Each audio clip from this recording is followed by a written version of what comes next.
مطمئن باشید بچه مدرسه نره بهتره. چاره‌ای نداریم بذاریم مدرسه ها.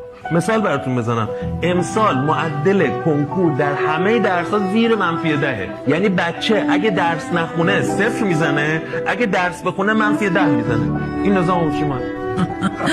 خب نخونی 0 میفهمی، بخونی -10 میفهمی، یعنی بد میفهمی. بچه‌های 2000 به اینور، یعنی 80 به اینوری ها دیگر از سن بعد از بلوغ 12 به بعد 11 به بعد دیگر درس نمیخوانند، نه چون نمیفهمند، چون میفهمند نمیخوانند.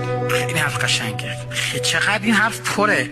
میگه ما نسلمون چون نمیفهمید هی میخوند. این میگه من برای چی بخونم؟ به دردم نمیخوره، پس نمیخونم. اکثرا میگن چرا بخونیم؟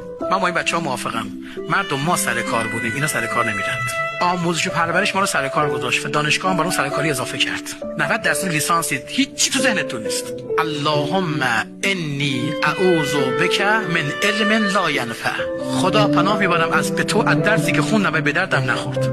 نگفت خدا نمیخوام بخونم، یعنی خدا چقدر خطرناکه، پناه میبرم بر تو. مافیای کنکور بیچارهمون کرد. چرا باید بچهای تجربی MS بگیرن؟ بگی میشه 13 ساعت درس خوند. من داد بکشم به کی بگم این حرفا رو؟ بچهای ما میفهمن نمیخونن، ما میگیم نه بخون. میگم مامان به دردم نمیخوره، نه بخون، بخون به جایی میرسی، بخون. میگه تو خوندی کجا رسیدی؟ میگه خب تهش تویی دیگه، من نخونده تو هم.